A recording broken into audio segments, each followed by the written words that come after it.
Immigration raids are terrorizing communities across America, and now ICE agents are targeting the very people trying to document their operations. What you're about to see isn't happening in some distant country.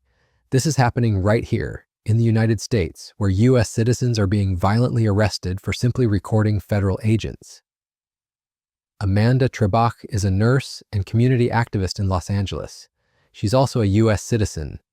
But that didn't stop federal agents from pinning her to the pavement, kneeling on her back and head, and throwing her into an unmarked van.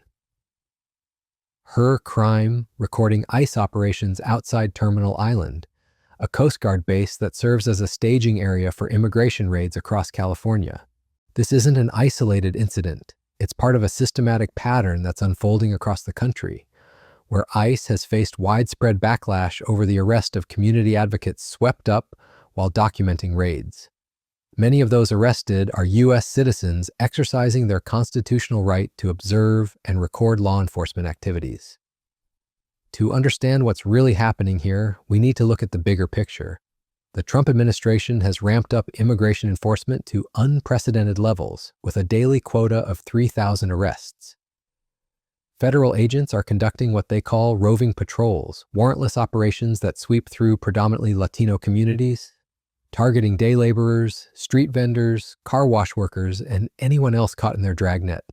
According to the National Day Labor Organizing Network, also known as Endalon, at least 20 people were detained outside in this parking lot in front of the Home Depot this morning. We do have video we want to show you. This was shared by a witness who was here and saw this all unfold. You can see what appears to be a person detained being walked through the lot by a federal agent. Then a car pulls up, and that person is placed inside. This happened around 9:30 this morning. You can see in the cell phone video federal agents that appear to be armed standing next to their truck as people are gathering video. And there's also what appears to be protesters standing outside on the other side of this fence. The reality of who gets caught in these sweeps tells a different story than the administration's rhetoric. In one Los Angeles neighborhood, ICE agents arrested Enrique, an ice cream vendor who had been serving his community for 20 years. He was taken by unidentified men in unmarked SUVs, leaving only his abandoned cart behind. Neighbors expressed outrage, with one saying, "Go after a criminal. Don't go after the ice cream man." They want the ice cream man who served their neighborhood for 20 years, but it gets worse. In what can only be described as a shocking breach of trust, even our children are not safe from these operations. This is video of Border Patrol agents surrounding a vehicle outside Arleta High School Monday morning. Agents are seen detaining a 15-year-old student with disabilities as his grandma was inside the car while a relative was registering for classes at the school. The teen, who goes to nearby San Fernando High, was later released on the grounds of mistaken identity. At Arleta High School in Los Angeles, Border Patrol agents detained a 15-year-old special needs student at gunpoint in a case of mistaken identity. The incident occurred during school orientation, with agents surrounding the vehicle and handcuffing the disabled student. The superintendent called the actions reprehensible and announced emergency protective measures. This young man was placed in handcuffs, presumably based on mistaken identity. Ahead of the start of the school year, the district has been in touch with 10,000 families potentially impacted by immigration enforcement efforts. They've rerouted bus stops, deployed 1,000 central office staff to assist in school zones, and have virtual options available for those too scared to leave their homes. And we are gathered here today to talk about protecting our children from the federal government. That is a profound moment. While the district promises there are safety measures in place, some parents fear that their children will be a target simply because of the color of their skin. School officials have been forced to take unprecedented steps, including rerouting bus stops, deploying 1,000 staff members to school zones, and offering virtual learning options for families afraid to leave their homes. As one official put it, they are now in the position of protecting children from the federal government. The human stories behind these statistics are heartbreaking. Take Brian Gavidia, a 29-year-old U.S. citizen who was detained by federal agents on June 12th. Agents pushed him against a wall and demanded proof of citizenship. His crime was walking while brown in his own neighborhood. Every time I see it on video, it just It's like a bad memory in my brain, 100%. Agents were conducting an operation outside his shop on June 12th. I just went to go look.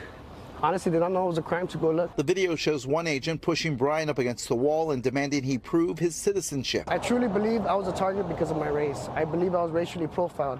I believe I was attacked because I was walking while brown. He says agents held him, took his phone and real ID that proved he was a citizen, and eventually released him, giving back his phone but never his ID. Brian said he was shaken but also empowered. Where's the freedom? Where's the justice? We live in America. We should be free. We should have justice. Brian, who voted for Trump, now expresses deep regret, stating he was manipulated and brainwashed. He now carries a pocket constitution and helps educate immigrants about their rights. Another disturbing case involves Jose Castro, an American citizen who was questioned about what hospital he was born in and had his arm twisted when he couldn't answer. In another incident, a Spanish-speaking U.S. citizen was told, "You got no rights here. You're an illegal by officers," despite being an American citizen on his way to work. The militarized nature of these operations has reached alarming levels. In Los Angeles, protesters gathered to oppose what they witnessed on July 7th. Military vehicles and armed troops deployed in MacArthur Park.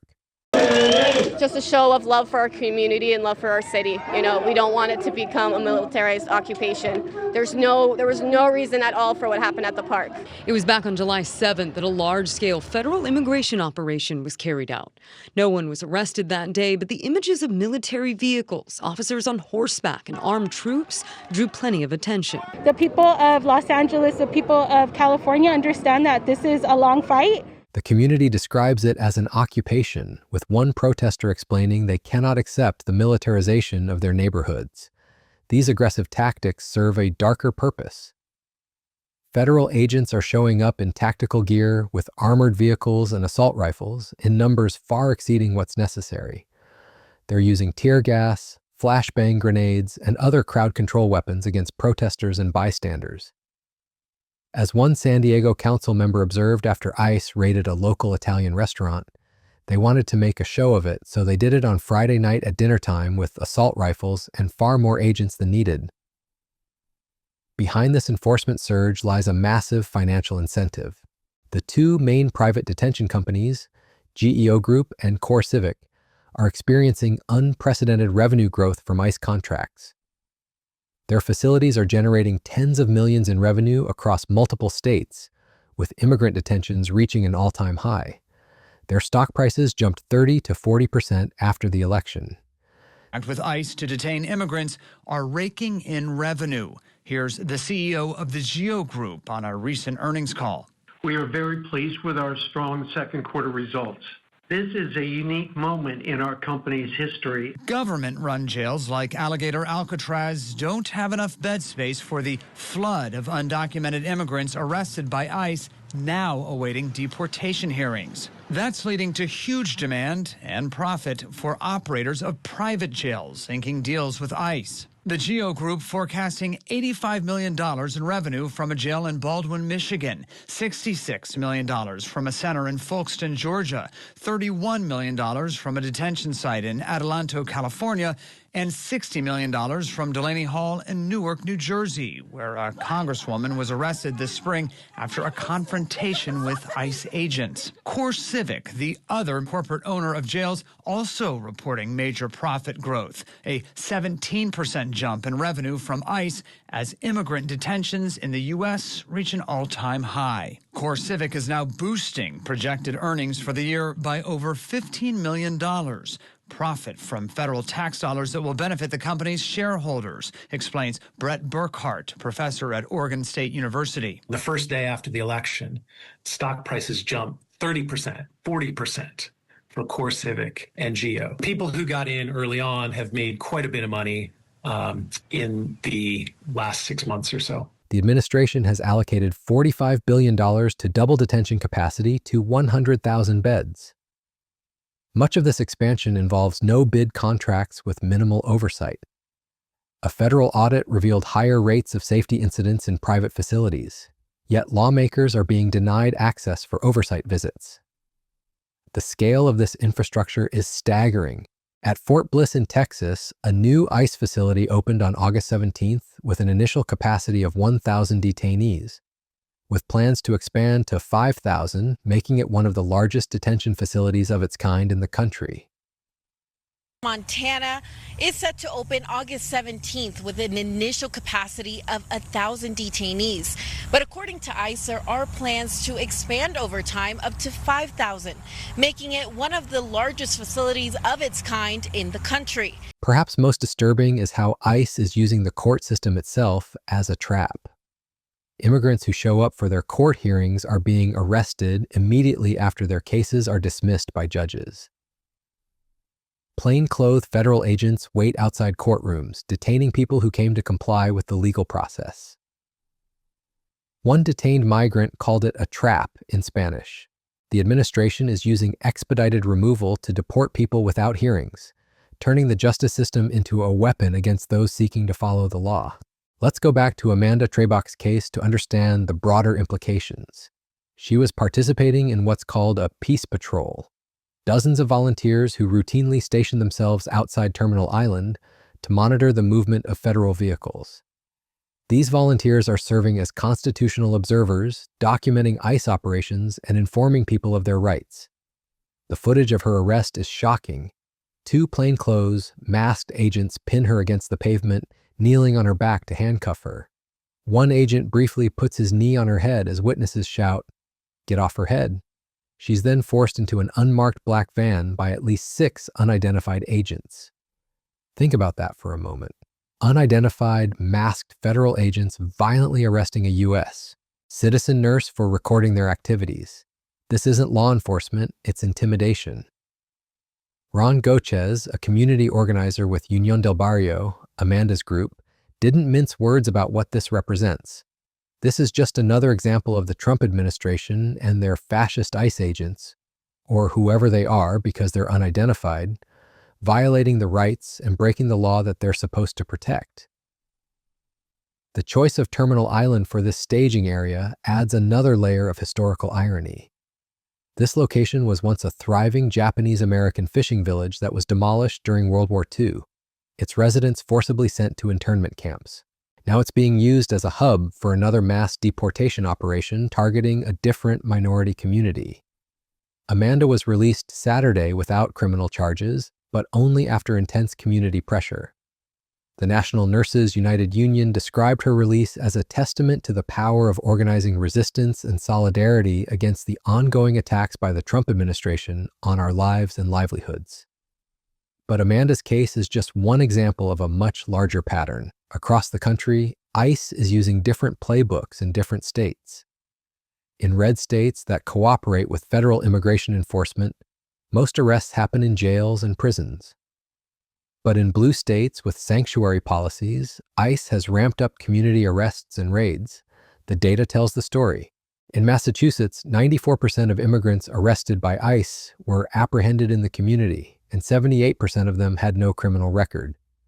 The state has policies that limit local law enforcement cooperation with ICE, so federal agents are conducting their own operations. These aggressive tactics are having a profound impact on immigrant communities. In Boston area suburbs like Chelsea and Everett, which have large Salvadoran and Central American populations, people are staying home out of fear. Children aren't going to school, people aren't going to doctor's appointments or grocery shopping. Bustling, active neighborhoods have become quiet as residents fear leaving their homes.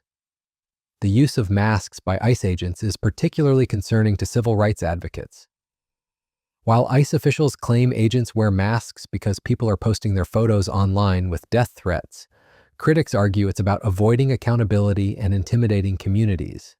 But communities are fighting back. Grassroots organizations are training constitutional observers to monitor ICE operations. They're teaching people their rights, providing Know Your Rights trainings, and organizing rapid response networks to document raids as they happen. The legal challenges are mounting too. A class action lawsuit filed in July seeks an injunction that would halt warrantless arrests throughout much of Southern California, require agents to identify themselves while making arrests, ensure due process rights, and guarantee that those detained have access to attorneys. Similar legal victories have happened elsewhere. A federal judge in California's Central Valley granted an injunction in April after farm workers sued the government, limiting ICE's ability to conduct warrantless arrests in that region. The Immigrant Defense Project has been tracking ICE tactics for years through their ICE Watch Pro. Graham, documenting over 1,600 raids and the deceptive and aggressive tactics agents use. Their research shows that ICE operations often involve ruses, where agents lie about their identity or the reason for their presence to gain access to homes or workplaces. What's particularly striking is the disconnect between the administration's rhetoric and reality. DHS claims their operations are highly targeted and that they know who they are targeting ahead of time. But the reality on the ground tells a different story, of broad sweeps that catch anyone who happens to be in the wrong place at the wrong time. The administration has also tried to justify the arrests of U.S. citizens like Amanda by claiming they assaulted and obstructed law enforcement. But the video evidence shows a different story of peaceful observers being violently arrested for exercising their constitutional rights. The human cost of these operations extends far beyond those who are arrested. Families are being torn apart, communities are living in fear, and the social fabric of entire neighborhoods is being destroyed. Children are afraid to go to school, workers are afraid to go to their jobs, and patients are afraid to seek medical care. This is happening against the backdrop of what DHS claims is a 500% increase in assaults on ICE officers. But rather than examining whether their tactics might be contributing to this escalation, the administration is doubling down on militarized enforcement. The broader strategy appears to be about more than just immigration enforcement. Civil rig. HTS advocates argue that these aggressive tactics in blue states serve as punishment for sanctuary policies and are designed to instill fear and encourage self-deportation. As one legal advocate put it, the aggressive tactics reflect a deliberate federal strategy to punish Massachusetts and other immigrant-friendly states for standing up against Trump's reckless deportation machine. The resistance continues. Organizations like Churla in Los Angeles, COPAL in Minnesota, and dozens of other groups across the country are training community members to document raids, know their rights, and organize rapid response networks. They're providing legal support, connecting families with attorneys, and fighting back in the courts. The stakes couldn't be higher. What we're seeing isn't just about immigration enforcement, it's about the fundamental right to observe and document government activities, the right to protest, and the right to hold law enforcement accountable. When U.S. citizens can be violently arrested for recording federal agents, when unidentified, masked officers can throw people into unmarked vans, when communities can be terrorized by militarized raids, we're not talking about immigration enforcement anymore. We're talking about authoritarianism. Amanda Trebach's arrest and release is a small victory, but the larger battle continues. Communities across the country are organizing, documenting, and fighting back against what they see as an attack on their fundamental rights and dignity. The question isn't whether these tactics will continue, they will. The question is whether communities will continue to resist, whether the courts will step in to protect constitutional rights, and whether the American people will tolerate this level of militarized enforcement in their neighborhoods. As Ron Ghosh has said, this is about more than just immigration. It's about whether we'll allow federal agents to operate with impunity, violating the very laws they're supposed to protect. The fight for Amanda Trebach is the fight for all of us, for the right to observe, to document, and to hold our government accountable. The raids will continue. The question is, will the resistance?